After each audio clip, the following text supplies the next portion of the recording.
Your life doesn't just happen. Whether you know it or not, it is carefully designed by you. And I am not a product of my circumstances. I am a product of my decisions.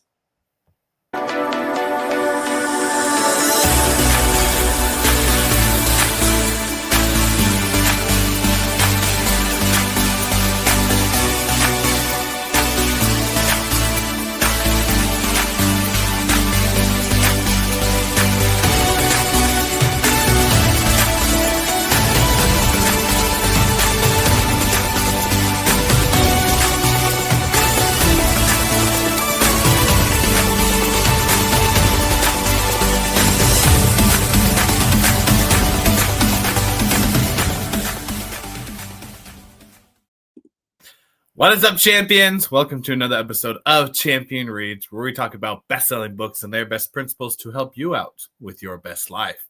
I'm your host today, Coach Willie Blake, and today I'm joined by our guest, the founder of Champion Circle, Mr. John Kovach Jr. And today, as we start to wrap up this awesome book that we've been going over, which is The 7 Habits of Highly Effective People by Stephen R. Covey. As we wrap this up, today we want to jump into two different sides. One is the practical application. What have we applied in this book over the last 4 weeks?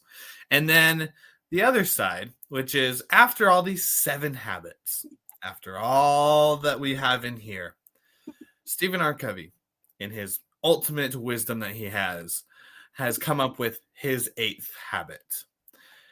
And John and I were talking, and we thought we want to tell you our 8th habit. That if we were to add an 8th habit to this book, what would it be? So stick around because you're going to want to know what that is. Before that, we're going to talk about practical application. So out of the 7 habits, one of the things that was most practically applicated for me, it was when my wife and I were in an argument. And usually in an argument, like, ain't nobody wins, right? Even if you think you win, like, nobody wins. If you're right or wrong, it just ends in like a disaster a lot of the times. And so something that I learned from the book and from other sources was it takes 2 people to contend. It takes 2 people to butt heads. It takes 2 people to fight each other. But if one person is able to set down the bat, set down the shovel, then you're able to resolve. So I did that in an argument that my wife and I had just the other week about finances and about stuff. I sat there and I thought, what is she thinking about? And so this goes with seek to understand before being understood habit. So I sat there and I thought, and as I thought about what she was thinking about, it was so funny because we were both thinking the same thing. Like literally, we were both thinking that we wanted to make money. We were both thinking that we wanted to have finances for the kids. It's just the journey and the route was different. And so when that happens, I sat there and thought, I'm like, hon, we're talking about the same stuff. Like we are literally going after the same thing. It's just our own take on it. And so that helped to diffuse the situation. And then we're able to come up with a third solution, a win-win solution, you could say, afterwards. But it was first putting down that shovel, putting down that angry bat that I had that we were lightsaber as we were fighting with lightsabers back and forth. I was the one to finally put it down. And it works. Like it's crazy that it's crazy that it takes 2 people to go after each other. And when one person finally puts it down, it's amazing how quickly, when you seek to understand rather than understood, how quickly things get solved. Yeah, I love that. I literally was just thinking that adage is a powerful, powerful tool. And I mean, I agree in so many degrees to how that one thing can truly begin to help people. I wanted to pull this up for a second, Willie, and just share it for all of our listeners who are just listening. a quick summary of the 7 habits of highly effective people. The first habit is be proactive. We talked about that. Number 2 is begin with the end in mind. If you go back to all of our episodes we've ever covered on the 7 habits, you'll know that we went into that in depth. And then number 3 is put first things first. We just recently talked about that. Number 4 is think win-win. And to me, Willie, that's a huge thing that you just described. Win-win. Like seek ye first to understand, not to be understood. Think about how the other person is feeling and understand it, and then come to the conclusion that, hey, we're all on the same page here, and that's powerful.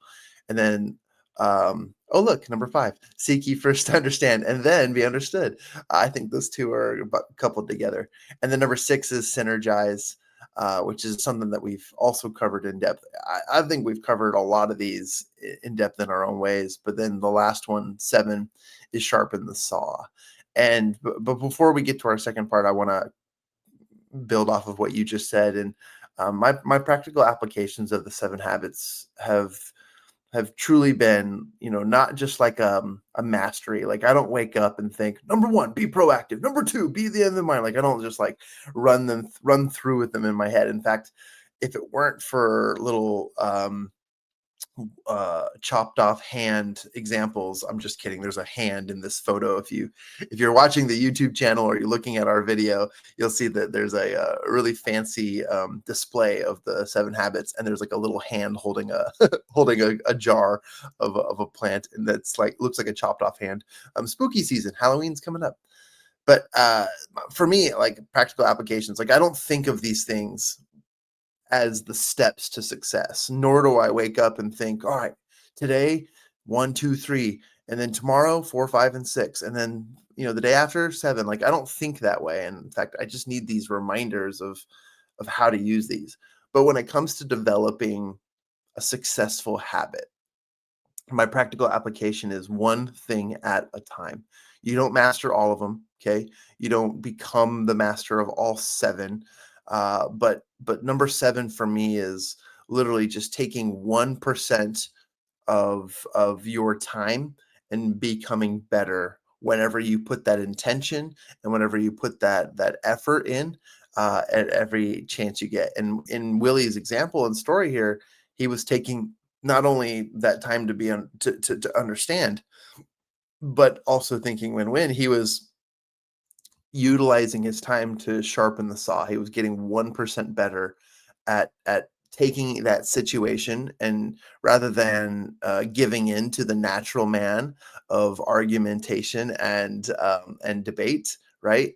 It ended up becoming a situation where you saw, an opportunity to open up and to really, really get there. And for me, that's what it's all about. Number 7 truly is the practical application for me, because look, these can be overwhelming, but you can be 1% better every single day. This is 1%, and 1% might be one little thing. Okay, I'm not going to do the math of what 1% of the timeline of every single day is, but out there, like generalizing this, what is the one thing you could do better today than you did yesterday? And it might be understanding, or to see things in a different way. So yeah, I love that's such a great application of these 7 habits and how you'd best do it. Yeah, and thanks for laying it out. Like 7 habits, boom, right there for you guys who are watching the video. That's it. Like that's a 7. And it's amazing how these have lasted through time. Like I'm trying to remember when this book came out, but I think it was like 1930s, 40s. Wow. Possibly 60s. But it was like it's been around for decades and decades. Yeah, if you can fact check me on that, that'd be great. I'm curious. I'm like, wait, when did it come out? I think it's like in the very beginning of the book. It'll show when it initially came out. Wish I had my book with me. It's in the other room, and I don't need people seeing. I can't find it quickly, but yeah, I'll look it up. That's interesting. Oh, okay, here you go. You got I have the revised version, so I think mine's a little bit different. 1989 is when it said it released, but anyways.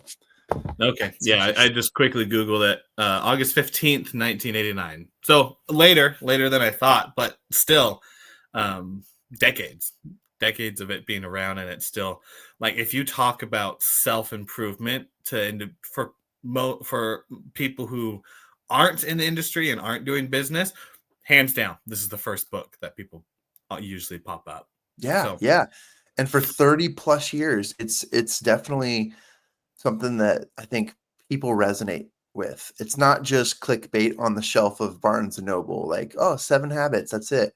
Like literally highly effective people everywhere, top salespeople, incredible managers, high level CEOs, people who have built businesses on their own. Whether you have a team or you're a solo entrepreneur, this is a book that stands the test of time because it gives you a formula that you can use. Which brings us to our next point, Willie, because there have been several books in release after this book, including his own book called The Eighth Habit.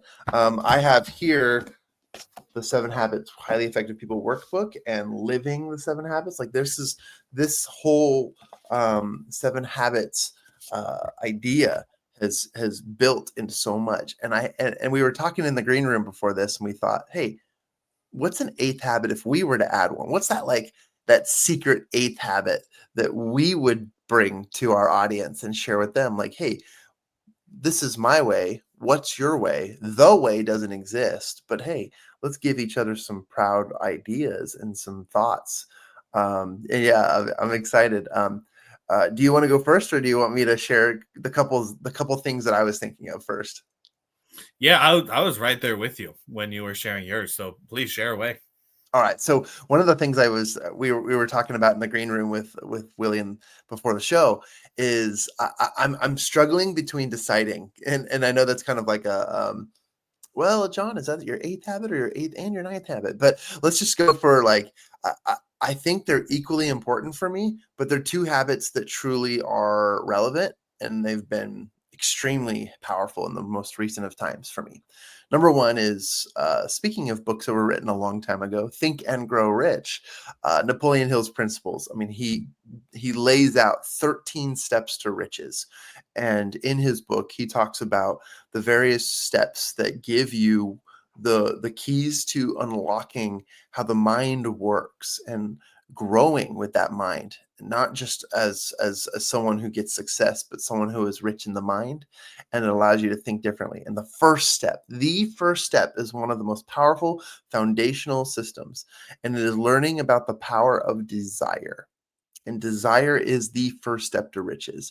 And let's start there, and then I'll introduce my other thought in a little bit, because um uh, in just a few minutes, because desire is a powerful tool. And for me, it's like, look, I can want millions of dollars all I want. Willie was talking about how he and his wife want finances, and they just wanted to figure out how to do it right.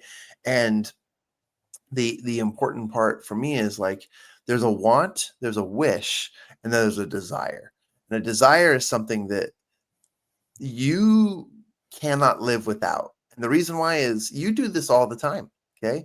You wake up and you desire, a glass of milk, right? And you go over to the fridge and you make it happen. And it's just something whether you live or live, or whether you live with or you can't. Anyway, I'm trying to say something that's in poetic language, but what I'm trying to say is you do it, you make it happen. And then when you're driving down the road, you're like, oh, you know what sounds good right now? A burger.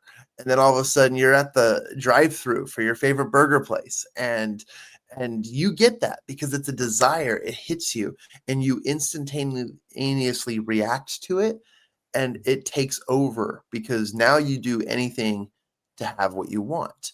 And it's so easy to describe this in the form of like desires next to our appetites, right?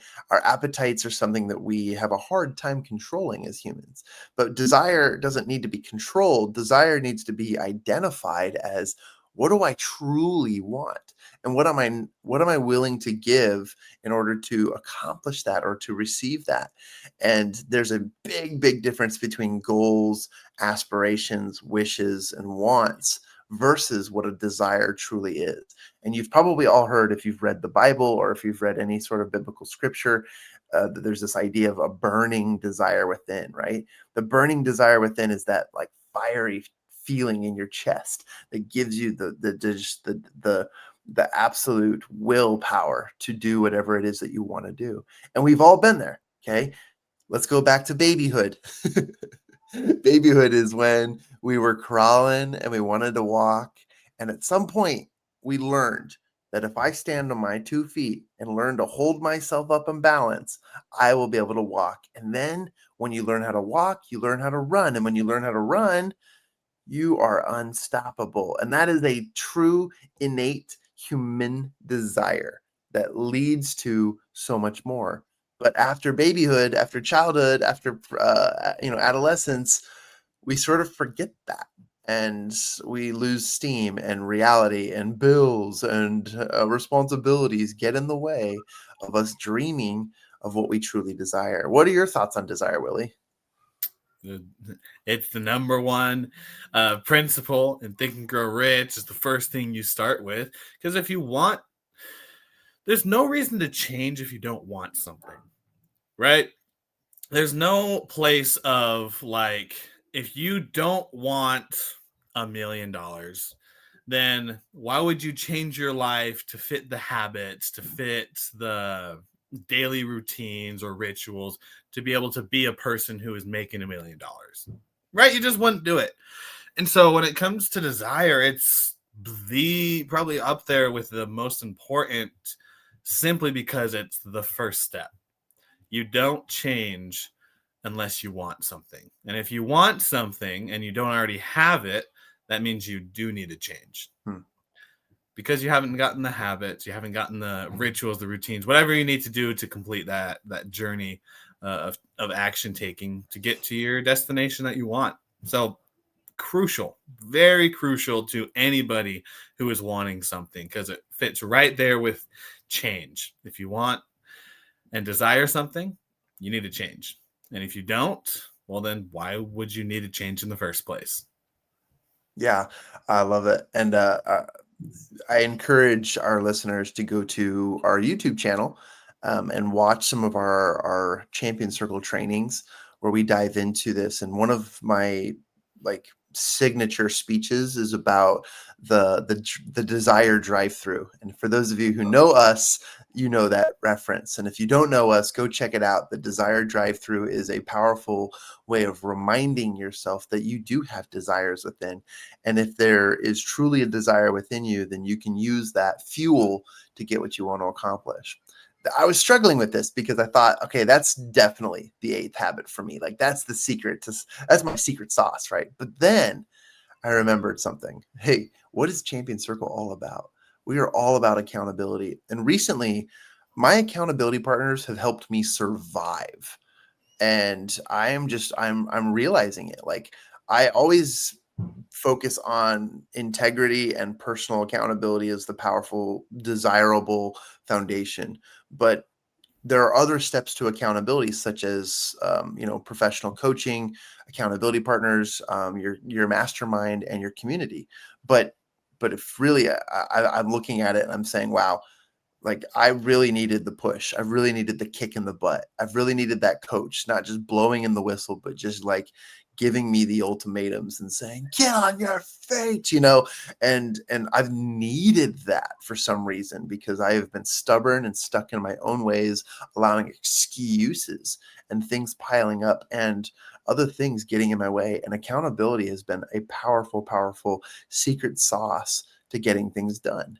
And I'm awakened by it. Like I jumped on a phone call with you right after a sales call yesterday, Willie, and I was like, I'm fired up. Like, how did I forget this? Like, this is one of the most incredible feelings of adrenaline, and it's great. And I'm just quickly reminded that I needed my accountability partners. So accountability for me is huge, and developing an accountability system that really helps you to not get down on yourself and get stuck in your ways, but you've got to acknowledge what's not working, and you've got to just shake things up and do whatever seems non-practical in order to get whatever needs to get done. And it might be practical, but it might seem unpractical at first. And that's kind of my realization. And so it's a debate. Desire is a powerful tool. And if there were to be a second secret or ninth habit that I would add to the list, it would be accountability. What are your thoughts on that, Willie? Right there with you. It's accountability is the thing that when, and I'm going to say when instead of if, when you get in your own way, you're able to pass it. Like whenever you're trying to achieve a goal, build a habit, we're going to eventually get in our own way, right? Because that's just our human nature. That's just what we've been doing. The experiences and our habits that we've been building up for the last 10, 20, 30 years are going to get in the way because our mind likes comfort. Yeah. Our mind doesn't like uncomfortable things. That's why it always pushes towards the comfortable things until you can last long enough to where it finally says, okay, now the uncomfortable thing is the thing I did in the past. This new thing, now that I've done repetition over a long time, just happens to be what I call the definition of discipline. As you are disciplined, then this is the comfortable side. And your mind is like, I'm going to go towards comfort because I spend less brain power and less energy on that side. So accountability, it pushes past the barriers of when we fall short and when we fall down, and having someone there to hold out their hand, to be able to help you pick up, to walk next to you.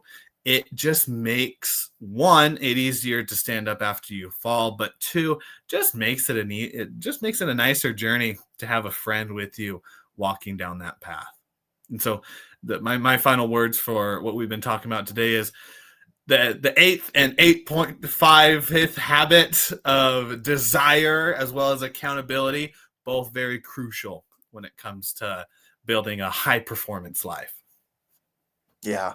And I'll wrap up too by saying, these are our ways. What is your way? Because the way doesn't exist. So as listeners, send us an email. Let us know what your habit to success is. Like, what's your secret sauce? We want to know. We want to talk about it here on the air. And we also want to, look at other options, because if it weren't for collaboration, we wouldn't have the 7 habits of highly effective people. It wouldn't have been a discourse of information to help us grow.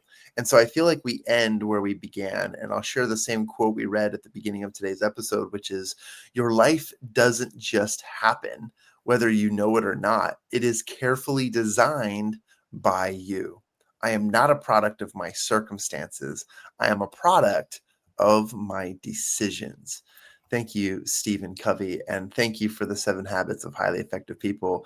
There's a reason why this is a book that we strive to read at least once a year. I mean, this one has proven the test of time. It has given us strength in many ways, and it has opened our eyes to, hey, there are other habits and secrets that are waiting to be, to be untreasured, right? To be opened up and to find within our lives and within ourselves. And to me, that's special and that's exciting. And it's more than just mastery. It's more than just understanding and taking in this as education, but it's applying it and creating that value within yourself. Amen, brother. And with that wraps up this awesome episode of Champion Reads.